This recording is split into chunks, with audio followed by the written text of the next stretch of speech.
Hello everyone! Welcome to my channel Creative Workshop of Oksana Akulskaya. Today we will draw a cactus.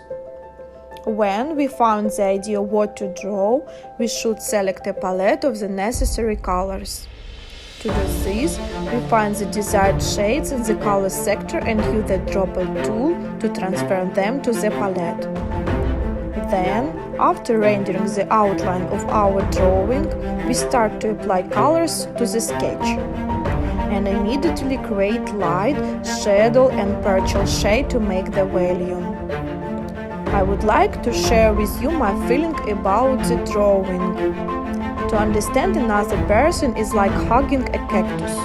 We all have to hug cactus.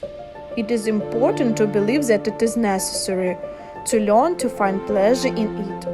And once, when you really need it, someone will hug you. If you enjoy my video, don't forget to subscribe to my channel and click on the bell so that you don't miss my coming video. See you soon!